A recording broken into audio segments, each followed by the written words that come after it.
So, good afternoon and welcome to our participants attending via our direct Zoom link, and also those watching on YouTube and on Facebook. I think that's right, isn't it, Gary? We're on Facebook too. So Facebook Live, yep. Facebook Live. So we are delighted to be there. Welcome to our afternoon seminar on delivering ROI on training. And have the real pleasure of spending the afternoon, or certainly the next hour, with Gary Weston of COG UK to talk through some best practice ideas. Just a bit of an overview as to why we thought we would put this session on and the format of the session. Very much driven out of the fact that in most cases, our view is that very little thought is given to what return on investment is achieved by way of training and learning and development, how that's measured, and ultimately what people are getting for the investment. I was struck by the fact that the sales training budget in the United States of America alone is $70 billion per year. And if you think that most of the research suggests that most face-to-face learning, 50% of what is being taught is lost within 24 hours of the training concluding, and the other 50% is lost within 5 days. That's a very quick and easy way to spend $70 billion for very little evidence of return. And so we wanted to look at today at some methodologies for achieving that. So it's with that in mind that I'm delighted to introduce Gary Weston of COG UK and the leadership team. Gary, perhaps start off by talking us through a little bit of your corporate career and how you came to be running training and leadership programs with COG and the leadership team. Certainly, Mark. Thank you. And again, hello to everybody that's tuning in. Yeah, I probably spent most of my career with an operations background.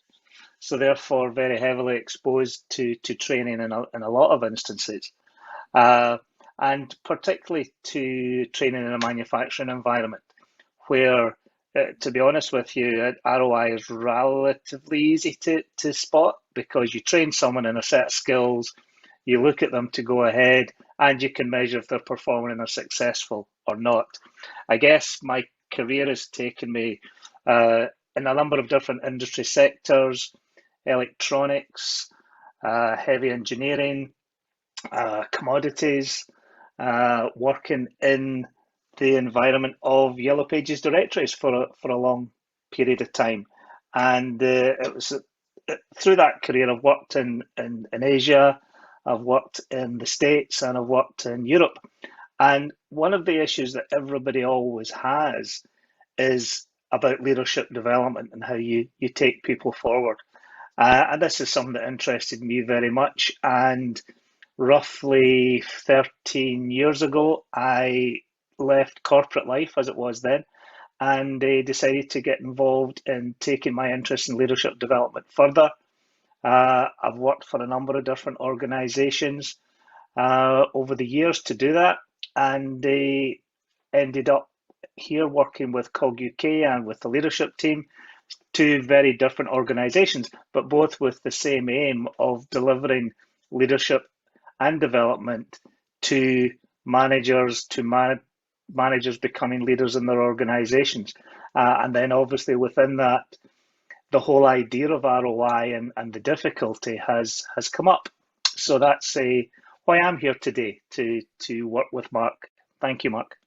Thanks, Gary. And obviously what we're going to do later in the afternoon is, towards the end of the session, is look at your specific methodology as you're going through. But one of the things that I think is really interesting is the fact that we are,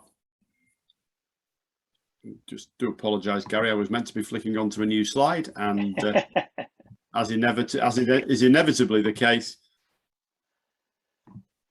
you've lost your share screen. There we go. I've lost my share screen and my PowerPoint is there. We go. So there we are, master of technology. So one of the key things I think we wanted to talk about first is that in order to establish return on investment in your training budget, and also where you want to get to, one of the key things to look at is, why are you investing? Are you investing just simply to get more dollar or more sterling or more rupees or more, or whatever currency you're operating in? Or are you looking in that to get light bulb moments, innovation, and better performance within the organization? What's your experience of learning and development programs? How much effort goes into this? I guess if it's good enough for Simon Sinek, it's good enough for us. This stage of, first of all, exploring why you're training, as opposed to just, heavens, we're not doing very well, we better do some training. What's your experience both in corporate life and then maybe in the life you've experienced where you've gone out to talk to organizations about implementing training programs? Yeah, it's a good question, and as you would expect, it's a very mixed answer. Some organizations that I've worked in and worked with do it extremely well and actually have, as part of the strategy of the business, that they need certain key skills within the business, and they have a choice of, do they develop the people internally, or do they always hire in the external skills? And the vast majority of people, for cultural reasons if nothing else, prefer developing their in-house staff and adding to their skill sets rather than bringing people in externally. Other organizations, unfortunately, have a budget for training that they have to spend. And it's a bit like often happens, I think, in the public sector, where if you don't spend your budget, you lose it. So it's very much a case of often a scrabble at the last quarter of a financial year to sign up to training courses to make sure that budget is spent. And particularly for those organizations that take that approach, the ROI piece almost doesn't matter, because they're not looking so much at the return. They're looking at, we need to train, we need to give people training. Sometimes they open it up to individuals and say, pick from a menu of courses that would be useful to you. And sometimes it's more specific. I did a lot of work in software environments, and there, with most software engineers, you have to constantly upskill them. So, there is a proportion of training that goes to that. But I identify that more as training rather than development. I do think the two are separate. And I think the interesting thing is, when it comes to training, there's usually a defined specific need because it's skills based. When it comes to development, it's a lot more nebulous, because then you're looking at, I guess, what we would call soft skills, and it's also far harder to measure. How do you turn a manager into a leader? How do you monitor that person's performance? How do you know if you've been successful with the development and the development programs that person's been on? So I think on the training side, tends to be pretty good, but it's skills based, so it's easy to measure, and you need these skills to run your organization. I think on the leadership development side, which is where we operate now, it's a lot harder. But if you're part of an organization with a strategy to build and grow, you need certain soft skills, and it's far more challenging to find how best to deliver those to your people. Yeah. I read a statistic, which I'm not entirely sure whether the two directions you can read it in, which was that in organizations where there is clear workplace training, there is something like a 65% greater chance of retaining a member of staff than in an organization where there isn't any, which is great. But then you've got to ask yourself, but if there's no real direction as to how that training is being given, then actually what you're actually doing is giving potentially non-nutritious food just to attract people to stay. So you're actually saying, we have a workplace training program, isn't that great? Please stay with us. And then you retain a whole cohort of people who aren't necessarily improving their skills or developing themselves individually. So I guess there's a real need to not just say we've got a workplace training program, but then look at the quality of the training and the development that's being offered. How are you finding that? Absolutely. And, again, you get a huge range of experiences, as you would imagine. But where it's part of I guess, a company strategy that they want to take the culture of the business in a certain direction. For instance, let's talk about developing a coaching culture as opposed to a command and control culture, then that's partially a skill set, but it's also more importantly a mindset and how you want people to interact. And therefore, if part of your strategy is that's the type of culture we want, then it's far easier to decide what you need to implement in terms of development pieces. If you're just doing it on the other extreme, I have worked in organizations where the culture was a positive one, and it was very much a case of we were giving back to our employees, but it was almost, again, this thing about we allow them to pick from a menu, and they almost pick what they want. So it was maybe more about personal development and less about development associated with a company's strategy and goals. So I really think, from my point of view, and what we try to deliver with COG UK and with the leadership team, hopefully is always linked to strategy. It's something that the business needs rather than a nice to have, if I can make that differentiation. So often, I kind of summarising what you're saying is actually those organisations with a clear purpose to which they align their development needs of their people is much more likely to achieve or be able to establish a return on investment than those who just essentially put it into the armory of the same as a workplace pension or other benefits. There's something where there's just some money thrown at you as a member of the team because I want to retain you, not because I want to develop you. Absolutely. Yeah. No, that's a very good summary, Mark. And so that interesting connection between purpose of training, purpose of the organization, and those tie-ups, the strategic link, is an important part of establishing why the training's being done in the first place. Yeah. So one of the areas I think sort of setting the scene for the methodology is, I know you've read Daniel Pink's book. I mean, you're a published author yourself, so I suspect that you read as well as much as you write. But one of the interesting parts of Daniel Pink's ideas on motivation is that mastery of your area, of your niche, is one of the key drivers for knowledge workers to enable them to get that mastery. How have you seen that play out in developing motivation within individuals in teams where there is that strategy-focused, purpose-driven training and development program for those key workers to then enable them to deliver a more motivated environment? I think a lot of it, to be honest, does always come back to the culture of the organization, and therefore the people you have in your business, and how in tune they are with the culture of the business. The one thing that all organizations struggle with is you cannot motivate someone that doesn't want to be motivated. And as you say, there is this link between mastery and motivation, but it comes from, I think, from either side, because nothing comes easy. You know, we always compare world-class athletes. There's the philosophy on, you know, to become master of something, you need to spend 10,000 hours doing it, which is a lot of hours. And it's true, you do. So to be part of that culture, first of all, you want to be there. You agree with the direction and the strategy of the organization. You agree with its purpose. You're aligned with it. You want to engage with it. And therefore, what I find is when that organization gives you the opportunity to develop yourself, to develop your skills, and the approach of management and leadership you're going to take to tie in with that, then there's a very strong correlation, and people enjoy it. And let's be honest, it's like everything else. If you don't enjoy what you're doing, you're not going to do nearly as good a job. So it's tying that all together. It's the famous quote of having the right people on the bus.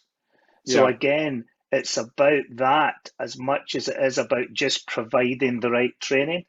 So I think you always have to look carefully at your people and at the team and what their motivations are in order for them to then develop that mastery.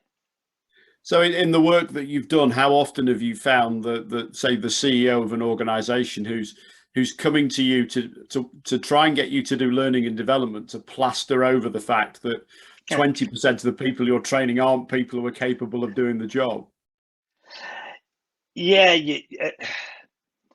it's difficult because it's trying to get the balance right between identifying, I guess, a chief exec who genuinely wants to improve the business and the people in it, as opposed to, as you say, someone who's just driven to plaster over the cracks and do a band-aid fix to these kind of things. Yeah. And to be honest, the way it manifests itself most often is when you're actually dealing with the team and the management team and the people themselves, because it doesn't take long to identify who's actually engaged with the development and the leadership work and who feels they have to turn up because they've been told to. And actually having people that want to be there, who are hungry to learn, who believe in it, is enormously different from those that feel they have to turn up because they've been told they have to go.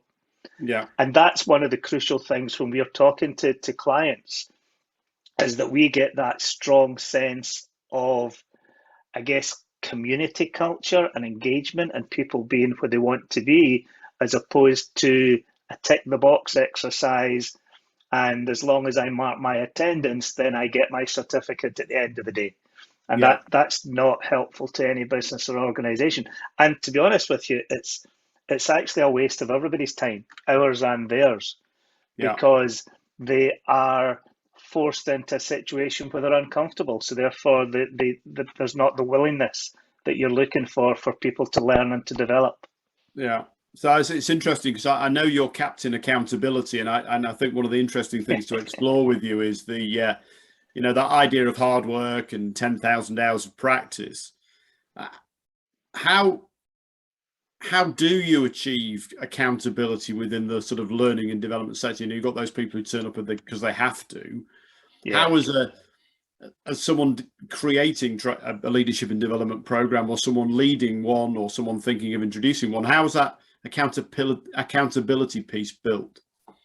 Yeah, I think what we always talk about is, and again, I think what we're focusing on now is very much we're here to educate people in perhaps certain skills they can use, but it's more an education and it's more a mindset. And I think that's where the ROI is hard and difficult compared to training skills. So if we talk about it in the leadership development context, the main thing that we stress at all times is you have to turn that education into action.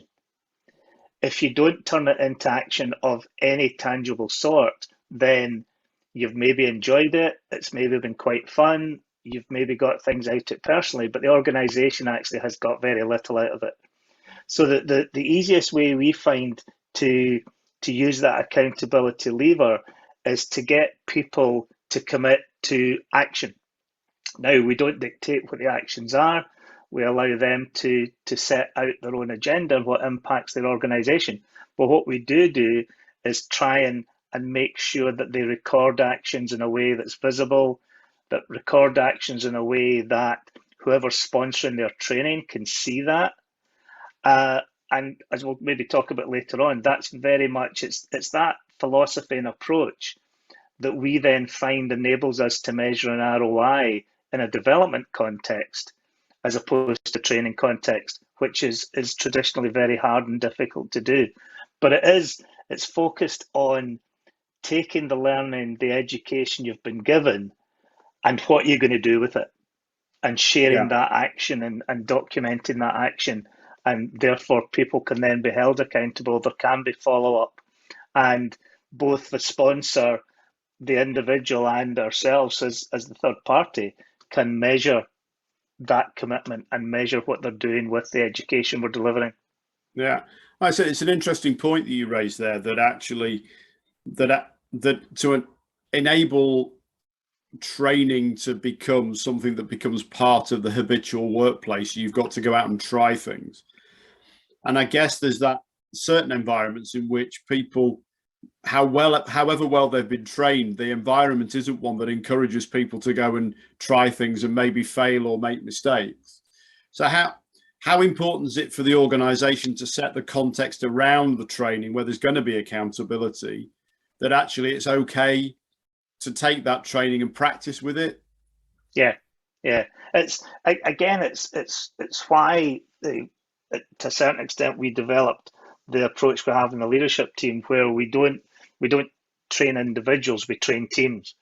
And part of the reason behind that is there's a positive reinforcement with having your colleagues sitting with you, facing the same challenges and trying to use the same education and techniques to respond to those challenges.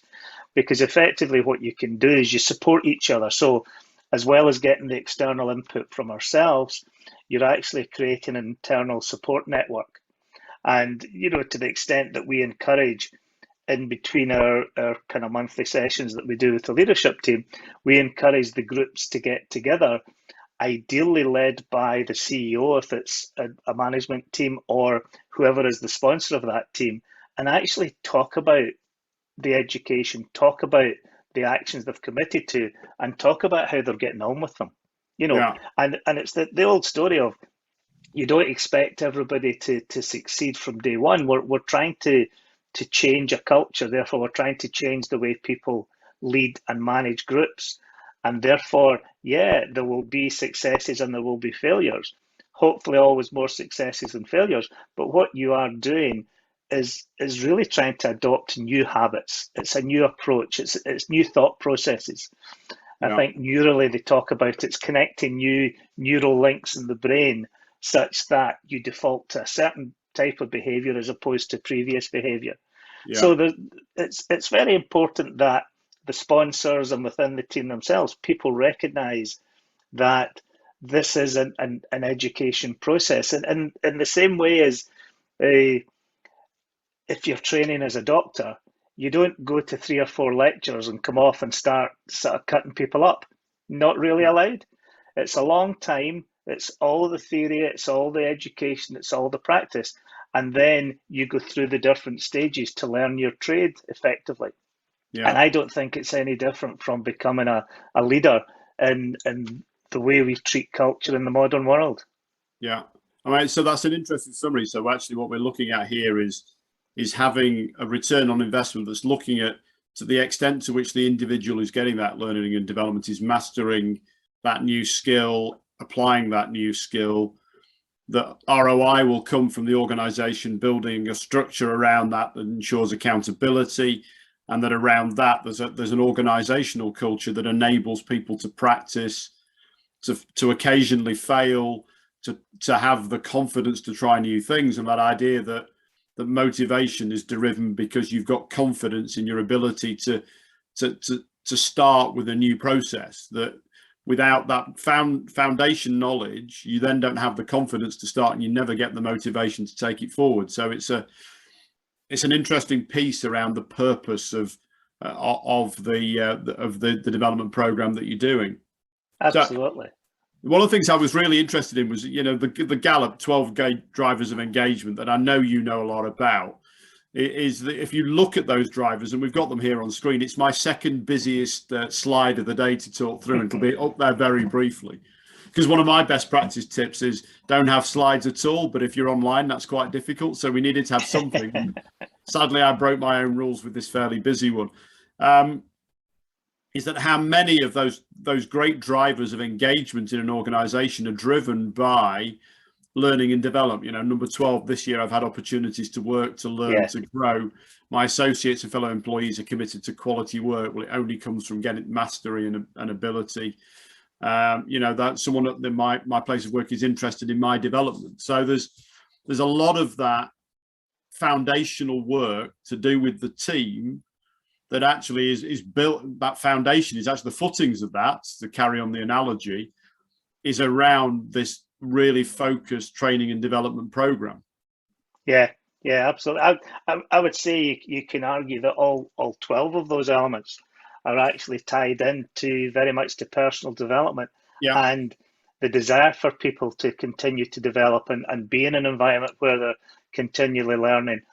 So much of it is to do with, what's expected of me at work, what I'm being asked to deliver, Have I been developed and trained? Are people interested in me? Is the mission and purpose of the company to make me feel my job's important? Well, again, it's this kind of cyclical link that says, I agree with the purpose of the business. The business is going to give me the tools to make my job better, to make me better, and therefore to improve the business. So it's very much a continuous cycle of development and improvement in the business.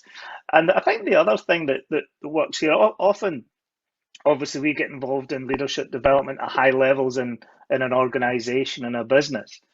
But I think there's also a responsibility in those that are going through the education and development to cascade that down in the organization. So again, it shouldn't just be a case of, I've had all this wonderful development, I'm turning from a manager into a fantastic leader, and therefore I will do a great job. It's also all about how I develop the people in my organization, and how, and I refer to the coaching, if we have a culture of coaching in the business, then those coaching styles, as well as being demonstrated and walking the talk, as we say as a leader, also have to be cascaded down the organization so that people understand how the culture is different in one organization from another. So very much a case of, in so many ways, the education piece is all encompassing within an organization. And has to just tie in 100% to the purpose of that organization, which is, kind of where we started this conversation in terms of why are we doing what we do, and why are we spending money in development, and where are we spending that money, and what are we expecting the outcomes to be.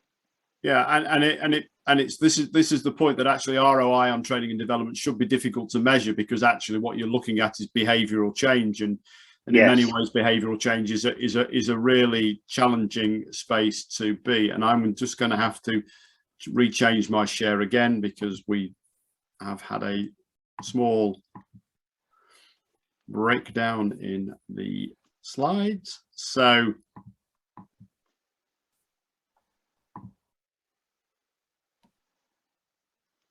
there we go. There you go. So, as we said in the introduction, one of the those key things of the challenge with ROI on training and understanding that is that actually it's actually the loss that you make on training that you're currently measuring. If you're losing 50% of it within a day and you're spending a huge amount of time, and how do we stop forgetting is really kind of the key part of the best practice that we're going to start looking at now, in terms of what can learning and development of professionals do, or chief executives, or anybody else who's tasked with this do to really embed training and learning. And I guess this is where we start, isn't it? I mean, I know that the leadership team is a business that you actually created in order to deal with some of the real challenges that are set out, and I guess in this foundational research about how quickly the black line we lose the knowledge we receive, and then how often you need to be doing reviews and reinforcement to enable you to retain more and more of that learning. So perhaps this is the point, based on this, this foundational research, to talk us through the methodology that you've adopted in the leadership team to deal with. So maybe you could talk us through how the structure of a training program that you'd run adopting that best practice, and how then that hits the sort of key objectives in terms of reinforcing the reinforcement process. Sure, no problem, Mark. So basically, as you say, when we came to look at, I guess, what could we do with a clean sheet of paper, and using the technology and trying to overcome some of the issues. Traditionally, a lot of development has been 1 and 2 day programs. You talked about the sales thing. You go off for sales training, you come back, and you're expected to implement the stuff and take it all in. The issue that we have with that is, one, you throw an awful lot of things at people, and particularly if it's intensive 1, 2, 3 day training, then you're asking them to absorb and remember and recall an awful lot of stuff. What we decided to do with the leadership team was kind of effectively pick a theme in terms of how we impart the education we want to impart, and to really reinforce that theme over a kind of 12-month period. And we do that by just running half-day workshops, and we bring in expert matter speakers who, rather bombard someone, will run 2-hour sessions with a month in between, where they take people through that expert subject, but they reinforce it both by giving exercises that should be done and discussions to happen in between the month, but then also picking back up again and giving people the chance to challenge, to question, to clarify what they've been talking about. So we will take 5 speakers over the course of a 12-month period. They will each do 2 sessions each, and we make sure that the speakers we choose and the follow-up we do as an organization is very much almost this idea of a continuous theme. So although you're seeing different people, you're seeing slightly different ideas, overall there's a reinforcement of what's important. And again, by also then bringing in the fact that we're asking people to commit to action at the end of every workshop and to follow up with those actions, that it's like anything else. The best way to educate and to learn is to do. It's not to listen, that's a big part of it, but it's actually to do, because that's where you find how much have you paid attention, what have you listened to, and where are you still kind of struggling. So it's by tying all these things together. There's no silver bullet. If there was, we'd all be doing it. But by tying together the fact that we have longevity, so there's a bit of repetition in there, and there's a bit of reinforcement by having people commit to action, and therefore when they go back to do the actions, by its very nature, they are turning that education into a doing, and we retain and remember more when we're doing than we do when we're just listening or absorbing something. So the way we like to do that, and obviously the hope we have, is that by doing that over that period of let's say a year, that we are actually changing mindsets and changing and embedding culture. I know I've worked in a number of organizations when we went through major cultural change, and the belief that always was you can change a culture in 6 months if you're intense. My own experience is it's 18 months to 2 years to actually change the culture of an organization. So if you think on that basis, it has to be a similar period to get individuals to change their habit and the way they react and their mindset. And therefore, you cannot just do, in my view, a 1 or 2 day program, send everybody off. I don't want to use the term sheep dip, but send them all off, put them quickly through the same thing, and then they come back and expect things to have changed. It has to be a longer process. It has to be more of a drip feed, and there has to be continual reinforcement at every stage, both from the program itself, from those that have taken part supporting each other, from the sponsors, and also from the commitment to action and actually to do things within the organization, whether that's personal or for the organization itself. And there's always a combination of both. And the other thing that helps when you develop a team is, like everything else, we all have different attributes, and therefore some of us will pick up some ideas quicker than others. Others will pick up different ideas. But if we work together and support each other, then where people need clarification or they're struggling, that internal support is there to get people up to the same kind of level. Yeah. So it's interesting because I had the pleasure of facilitating one of the leadership team sessions that you ran, and it's interesting that what you did was you had an expert speaker that came in and they ran what was clearly an interactive workshop, so that every 20 minutes or so an exercise was being done on the piece of learning that had just been delivered. And it wasn't just an individual exercise, that because they were people who worked together, there was a group exercise that was taking place. Yeah. And then at the end of the session, the workshop leader, who was going to be coming back in a month, left essentially a bundle of homework to be done. Then there was everybody was asked to commit to actions that were, I know you're going to show later because I've seen the slides. You're going to show the technology that you're using to then have people put actions onto a platform that are visible to them and are visible to the sponsor of the training, so that everybody can see the actions that have been committed to, and that everybody had come from the same organization. So they were actually committing to do things together, that practice together. There wasn't a question of, I have to now go back to an organization that's never heard of these concepts and become an expert workshop speaker and deliverer to actually get people to do what I need them to do. There was that real collective sense of, we're in this together and we've learned something together and we're committed to trying to deliver it. And obviously that was then hitting, within the hour. Let's just reinforce that point. Let's just make sure that's landed home. The speaker's still here. Let's keep talking to the speaker.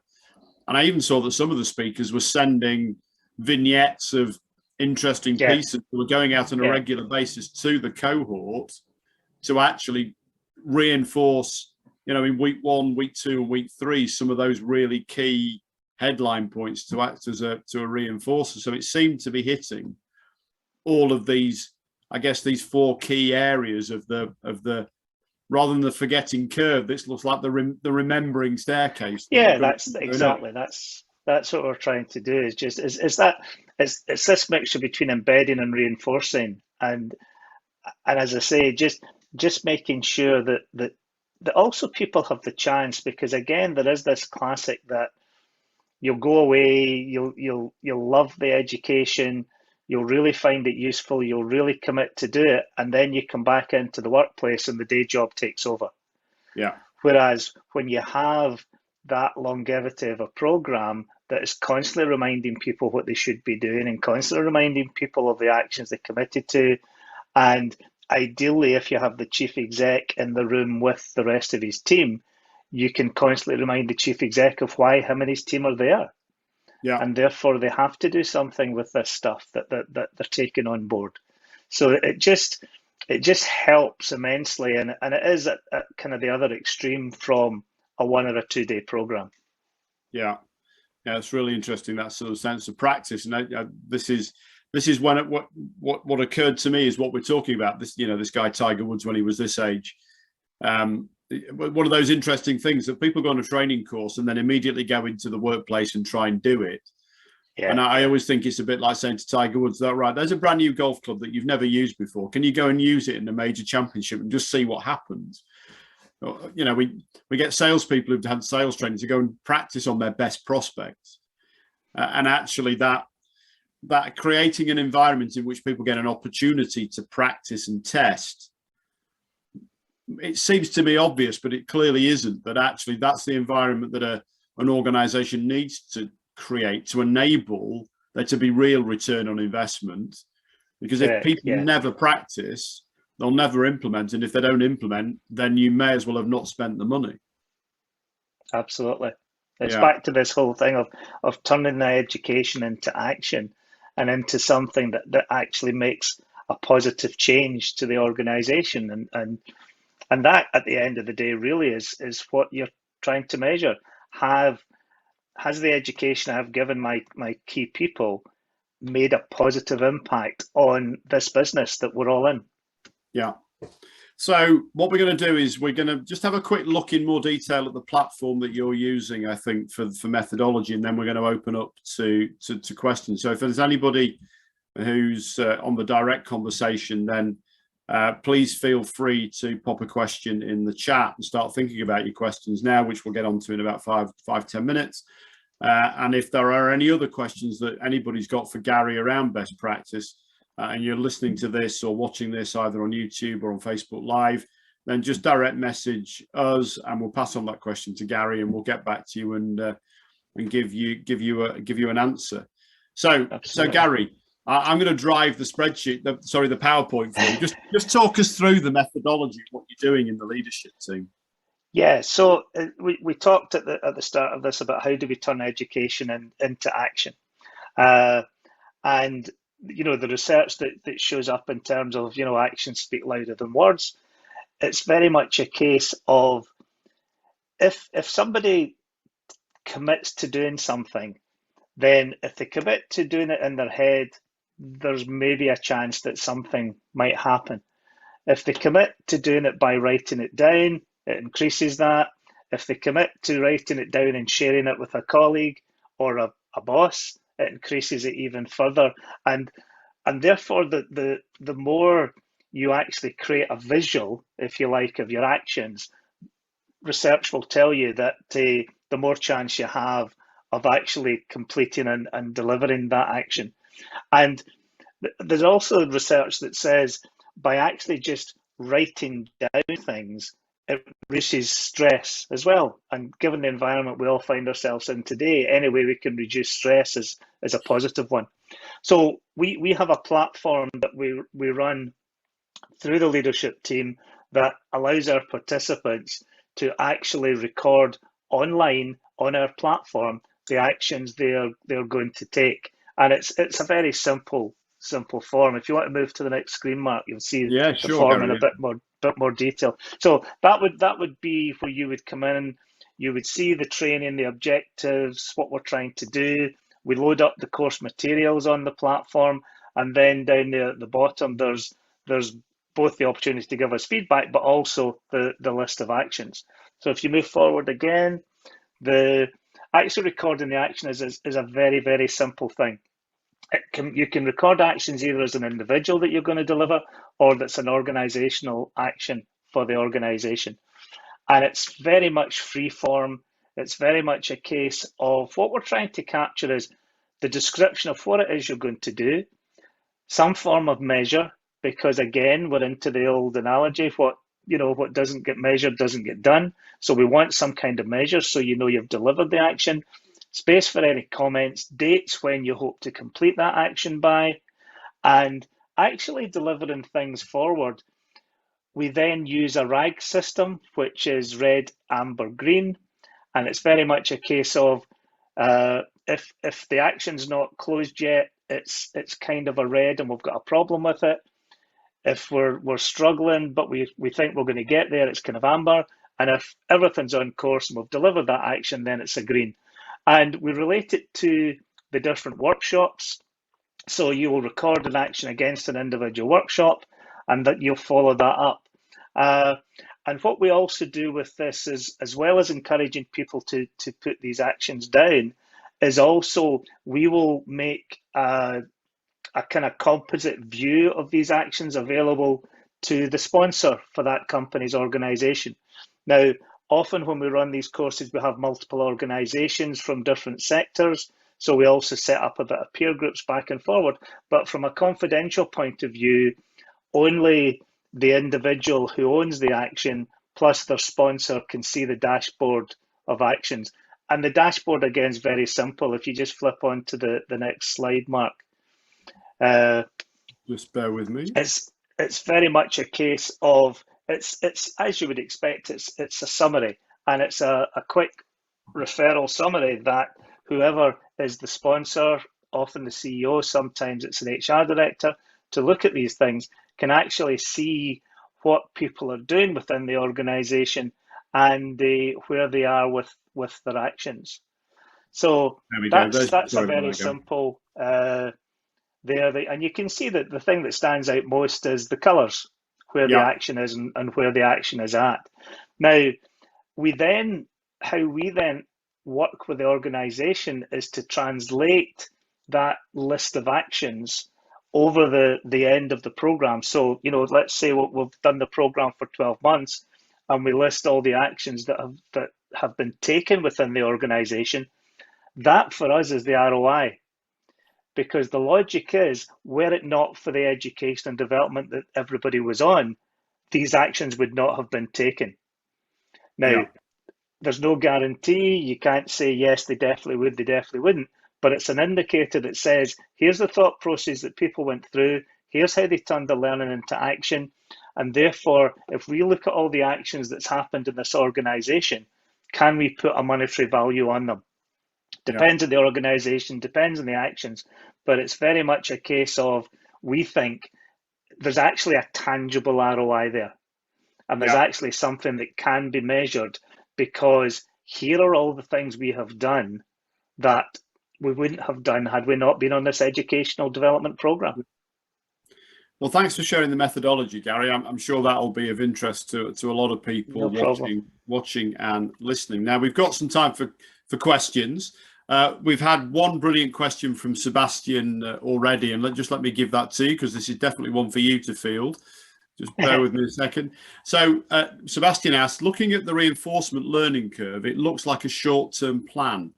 How can this frame spread across a 4 or 5 year institution program, and the impact analysis, positive and negative, on the side of the lecture? So I think, how can you take this from, as you say, the forgetting curve is built over a 5-week period, but what are your thoughts on how do you spread this into a 4 or 5 continuous learning and development program that reinforces everything that's been learned? I think it comes back down to a certain extent to the idea of repetition and reinforcement. I guess it's like anything else. If you think of what we do with the 1 year program, we effectively summarize at the end of every workshop, and then those actions are carried forward, so they're monitored during the full 12-month period, and then we will summarize again at the end of the program, looking back at all the actions that have been taken. I think what you need to do is almost, if it's a 4 or 5 year program, which obviously a lot of degree programs in particular are for learning, is you're kind of breaking it down into maybe a series of go or no go gates in terms of the learning and reinforcement. I know when we're running sessions, often what we start off with is a recap on what we've done before, because it's been 4 or 5 weeks since we did the session. Let's have a recap. I think with a program that lasts that length of time, you need to probably recap, I would say, roughly every 6 months over the 3 or 4 years. And obviously the recap gets added to, it gets bigger and bigger, but it's very much a case of just back into the space of, do you remember what we talked about? Do you remember what we delivered? Do you remember the sessions we've had? But again, the best way to impact that with people is not just a case of, did you remember? What did you do with it? You know, have a general discussion amongst ideally several of participants to say, what did you do? Remember that thing we did 6 months ago? What did you do with it? What have you introduced? What impediments did you come up against? What roadblocks did you see? How did you overcome them? Have you persevered with it? Because so much of all this stuff is also about perseverance. So I think it's this combination of recap, of reminding people what they've done, but also making sure they have taken action of some sort, that then that's the reinforcement piece of the learning. And it's just, unfortunately, it's just continuous. Yeah, and I think that Sebastian's really opened up something there, which is you often find that there is very little room for practice at the end of the training session. There's very little. That I don't like to ever put things in the military context, but the people in the emergency services spend most of their time, most of their working time is actually practicing for an event that might occur. It may never happen. Yeah, it may never happen, but they constantly use the practice arena to hone that skill that they've learned. So there's no point knowing how to use the turntable ladder on a fire engine, which actually you don't go to a fire for 6 months, and then you've got to suddenly go, okay, what did we learn in training? Do I pull this? Do I do that? How does that work? It's actually, it has to be second nature. It's built in so that they constantly practice, and it's the same as having fire drills or cybersecurity drills, that the minute that the event occurs, the training kicks in and an semi-automatic process ensues. And I think from my perspective on the training side of things, and looking at this from a buyer of training services, I would want the people I'd put through a program like this to be so embedded that what they were doing was semi-automatic when they came to actually ever having to implement it. So I think it's like the sporting example you did of Tiger Woods. So much of what he does is muscle memory. You give him a golf club, he can swing it without thinking about it. It's the same that you hopefully get to that stage in the development of people, that the way they behave and respond to certain situations is instinctive, but it's instinctive based on the change of mindset, the thought processes, and practice. There's the horrible thing called role playing, which most people absolutely detest and shrink away from. But in actual fact, for a lot of the educational programs we do, an element of role playing is really important, not just for those doing the role play, but actually for those observing, because it's Yeah. seeing the theory turned into practice and actually being done. And particularly when part of the, maybe let's say it's customer service. The best way to learn good customer service is to have really awkward, difficult customers and look at how your best people handle those, and therefore sharing that knowledge and information with other colleagues. But Yeah. unless you see it, you can't learn from it. Yeah, I it's hope that answered the question, Sebastian. Sorry. Yeah, I just think it's such a great question, because actually what you're trying to do with training is to stimulate that neuroplasticity, aren't you? To get those new Yes. connections built in the Yeah. brain that goes from being a mechanical skill to an instinctive skill, and only comes with constant repetition, because that's the only way that you build those neural pathways deeper and deeper and stronger, isn't it? So it's from a learning and development point of view, taking that into what we now know about how our brain operates, how it adopts things. And interesting, that research done on the forgetting curve was done at the end of the 19th century. So when neuroscience was probably very much in its infancy, and actually what was happening wasn't known, but what was happening on the outside was very clear, that there was no embedding of it, and we now know that embedding is as a result of changes in the brain and changes in the structure of the brain. So on a more prosaic note, another question from Michael, which is, how do you encourage people in the training environment that you've described to actually to start recording actions? And I think behind that, the idea is that if I record an action and don't do it, I'm going to get into trouble. What do you need to do in preparatory terms to make people feel more comfortable about making those commitments? Yeah, I think that the first thing we do is we stress this idea of actions being more, speak louder than words, and the importance of it, and that it is something that's confidential. It is something that is there for their benefit and their purpose. We also just say to people that if you don't do this, you're not getting the full benefit from the program you're going through. And surely the fact that you're here and you want to be here and you turn up every month means that you want the full benefit. And part of that full benefit is turning it into action. The other way we do it, obviously, is by really talking to the sponsors in advance and saying to the sponsors, look, this is how the program's going to run. This is the importance of actions. So in between the workshops, we kind of need you to engage with your team and almost not necessarily go through the actions, but obviously talk to them about, so what is it you're doing and what are you trying to do? And this idea of the internal support group also introduces a bit of peer pressure, if we use that word. And that peer pressure helps with the accountability, because, if you're in let's say you're in a team of 10 people, 10 senior managers that are working as a group together, and 7 or 8 of you have committed to actions and are doing things, and 2 or 3 aren't, then I know if I was sitting there as one of the 7 or 8, I'd be saying, what's wrong with you guys? Why aren't you engaged with this? Why aren't you getting part of this? And certainly if I was the chief exec, I would be saying, why aren't you engaged and why aren't you doing the things?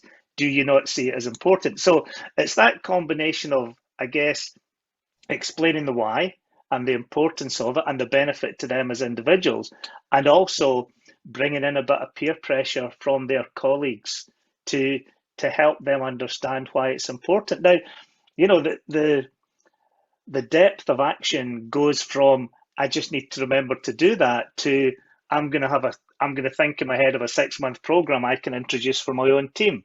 So we're not dictating the level of action. We just want there to be some action. Yeah. Gary, that's great. I think we're now out of questions, and we're out of time for questions, more importantly, because it's been It's been an absolute pleasure talking to you as ever. There's one just popped up again from Sebastian. Maybe try and answer it very quickly. Yeah, go on then, you answer it. So seeing we've got different assimilation across individuals, reinforcements against strength, how do we measure, or any metrics one could use at the end of 5 weeks to ascertain if learning and understanding took place? Again, great question. Measuring metrics, I think, are very dependent on the specific learning that we're doing at the time. So, you know, I talked about coaching earlier. Coaching, if as a specific, is something you can measure by doing the role play thing. So getting someone to actually, right, I want you now to coach this individual. I'm going to observe and we'll give you some feedback. If it's something less obvious, let's say it's about, well, actually, I'm trying to think. So we talk a lot in the program also about delegation as well. Again, you can measure delegation because you simply have the conversation with the individuals and say, okay, so are you now delegating more? Are you doing less yourself? Have you even identified by recording your own diary over a couple of weeks of here's all the things I do, here's all the things that other people could do, have you implemented that? So because we're trying to make much of it as action oriented as possible, I think we can usually find a way of measuring it. But I would say every measure is unique to the actual education or the idea or the philosophy we're trying to impart at that time. But I think you can find things, Sebastian, and I would always encourage you to do so. And you know, I would encourage you, if you're working with a group or participants, to encourage them to come up with the metrics, because again, it's that old adage. If I decide I can measure myself in this way, I'm going to take more attention to that than if somebody says this is the way I'm going to measure you and I don't agree. Yeah. So it's almost measurement through dialogue, I guess, is what I'm saying. Again, yeah, I hope that answers the question.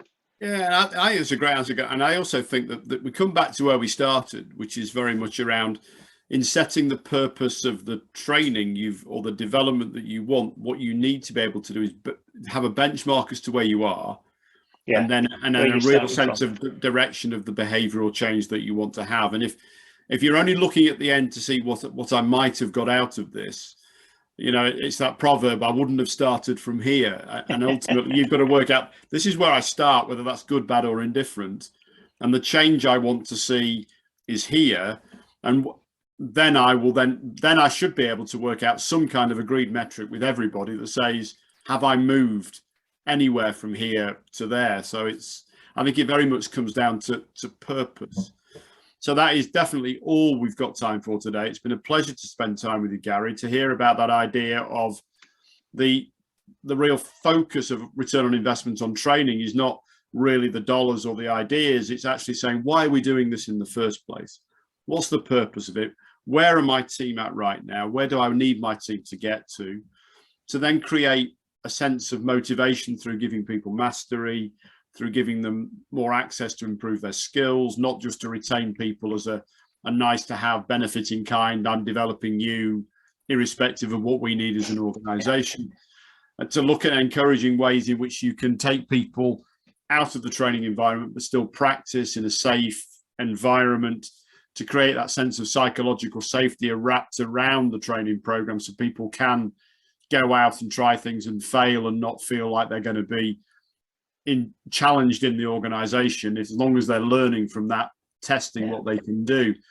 And then ultimately being very clear from the outset of the change you want to see to enable you to agree some really interesting metrics. And as you've shown, it's perfectly possible to build dashboards for people to see once they know the data they're comparing, even if that is entirely subjective data that you're looking at about behavioral change. At least you're recording something along the way, both to then create a training program that will develop ROI, to know what that ROI is you're after, and then measuring whether or not you've achieved it. And if you can pull those three things together in the way that you've done in the leadership team, you then have a training program, which I know, because I've seen some of the feedback that you guys get, is a really well received training program, both from the attendees and from the organization. So we're now up to our time limit. It's been absolutely fabulous to spend the afternoon with you as ever, Gary. Some real wisdom Thank you for inviting me, Mark. Appreciate it. Real wisdom around return on investment on training, and some real world examples of how you're actually not just talking about it, but delivering it on a day-to-day basis for organizations and people. So thank you to everybody for joining us. Thank you to Gary for being such a wonderful participant. And that's all we've got time for this afternoon. We look forward to seeing you at the next Excelledia webinar when we'll be looking at other areas of great best practice. Thank you. Thank you.